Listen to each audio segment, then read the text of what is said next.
So as an overview of the content for tonight's short but hopefully helpful webinar, we'll look at just the realities of time tests,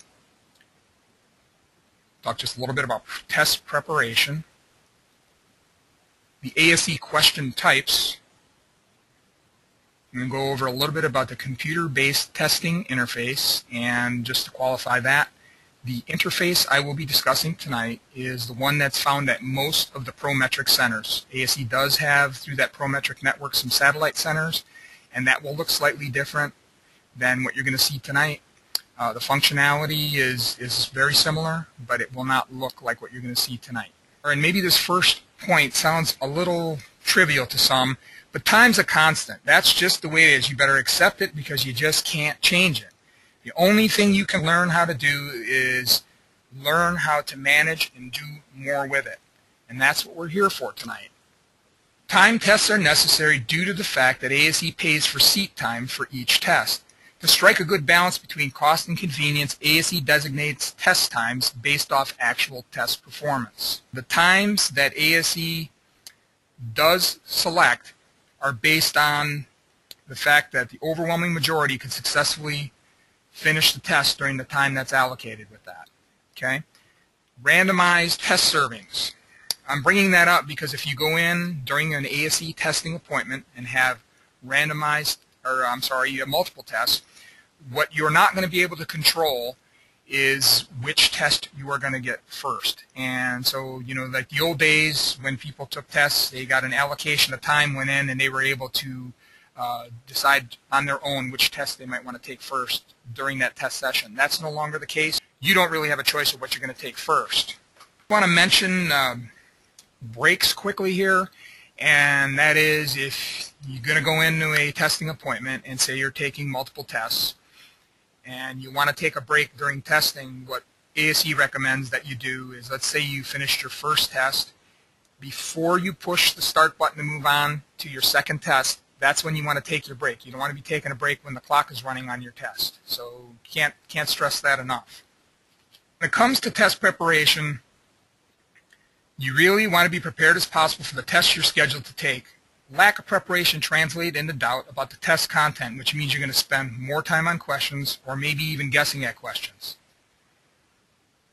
Your best first step you can make on the path to test preparation is to review the study guides for the ASE test you're going to take.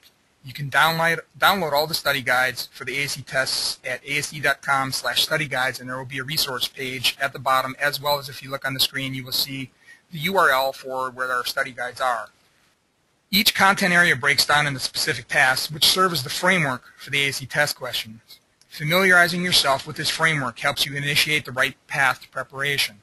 By comparing what's in your head with the defined tasks, you can get a pretty good idea of where to best direct your test preparation efforts.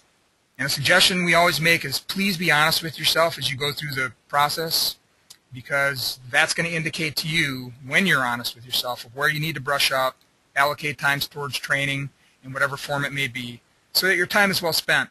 Okay, very quickly, on screen I have a grab here of what the A1 test specifications and task list looks like.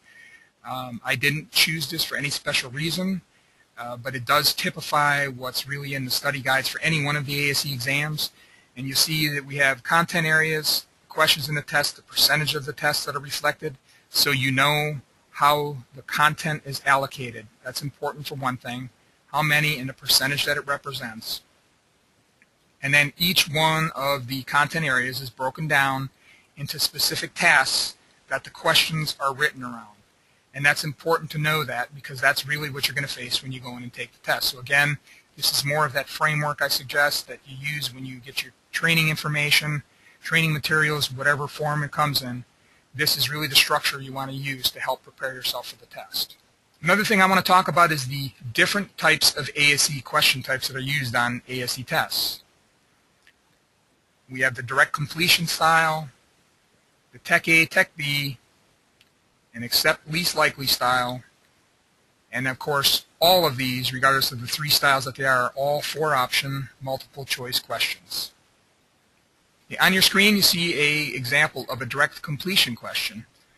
I'm not going to read it to you, but it typically ask you a question, and then you choose one of the answers that you feel best suits that. So you're going to choose the most likely answer. You want to rule out those that are obviously wrong. So that's what a direct completion question looks like. Just a little later, too, in our resources section, I'm going to pass on to you a test-taking tips little tutorial that you can guide yourself through to get even more familiar with these question styles, where you can actually try some of the questions and rule out the various distractors, and again, acquaint yourself with the questions a little bit more to make them more familiar. And then the Tech A, Tech B question, there's two independent statements that are being made. Okay? Now, those two independent statements by Tech A and Tech B are exactly that. They're independent statements, but they're not intended to be posed as an argument. That's not what that's about.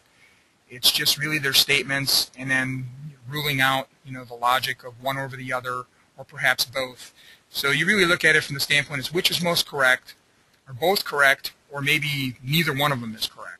Okay, now moving on to the accept least likely question. This type of question usually begins with a statement made right up front. And you find your answer by using a process of elimination, but again, it's an exception to or the least likely to cause it. So these are a little bit of a shift of gears, if you will, over the other types of questions. So you need to keep that in mind when you're evaluating these types of questions. And again, I mentioned the interactive tutorial. I'll give you that link here in just a little bit, and I encourage you to spend a little bit of time with it. All right, now I am going to move into, let's just, given the scenario that you are at an ASE test center and you are actually facing the questions on a live exam, I'm going to just give you a little bit of a methodology here. This is not really a per se way that ASE says that you have to answer the questions, but it just might add a little bit of logic to how you approach them. So, if you feel confident about the answer, select it and move on. Again, that's for a question that you've evaluated and you're confident about it. Choose the answer, move on. If you're doubtful about an answer selection, select the best one and then flag the question and move on. And again, I'll show you that in just a minute. And then the third approach, if you're completely unsure, leave it unanswered and move on. Notice that each one of these has the words move on so that you continue to move through the test. And I am going to go skip right into the questions. You are all welcome to poke around with this little widget that we have on our website to your heart's content to help you familiarize yourself. So let's say on this first question here, we look at it, and for the sake of the demonstration, I'm not sure, I'm going to pass by. I'm just going to move right on. Next one. I look at this one, and after I've evaluated, maybe I think the best answer is D, but I'm not sure, so I flag it. And then I move on. Next question.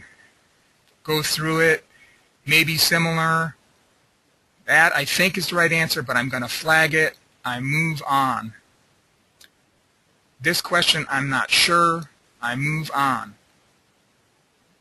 And now here, I'm confident that that's the answer. Not that I made the right selection, but just for the sake of this demonstration. But notice what you get are 3 columns of categorized questions.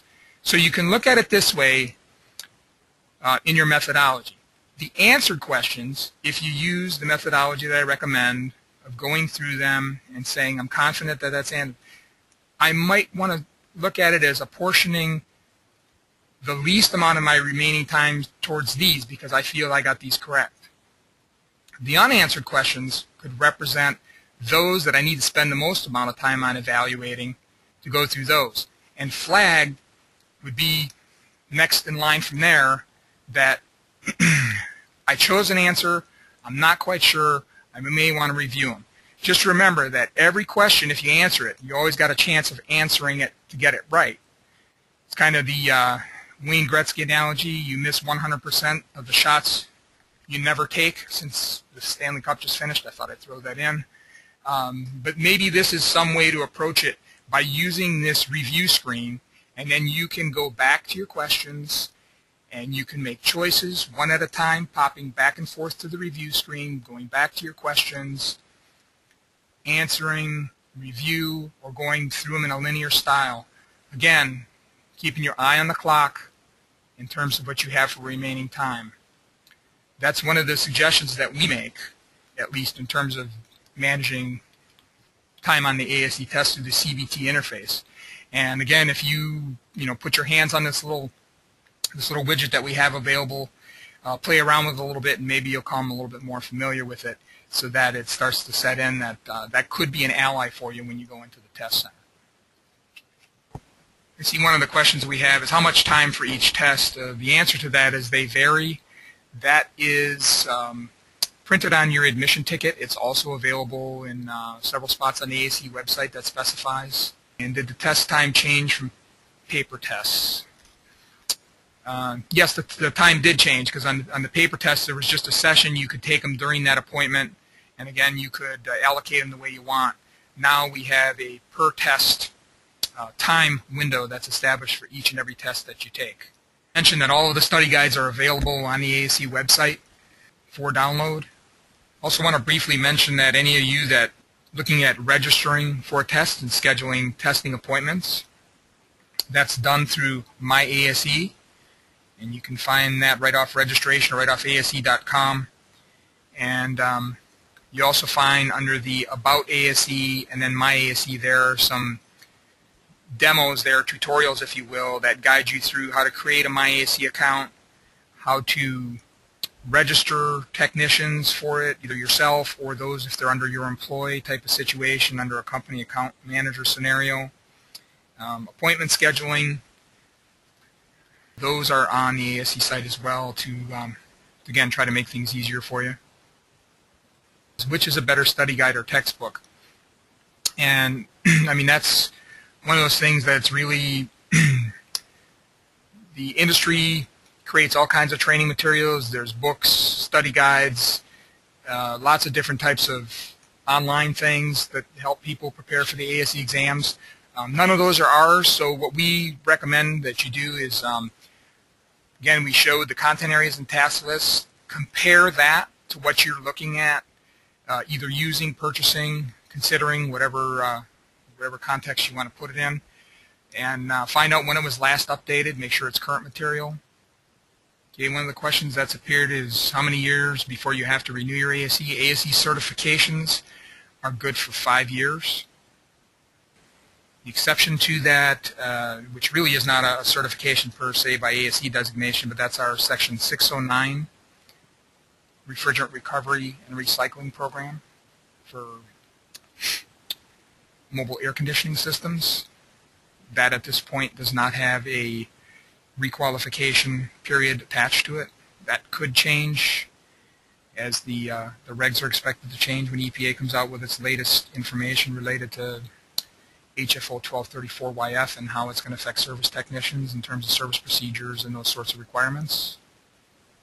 Saw a question here about can we take multiple practice tests.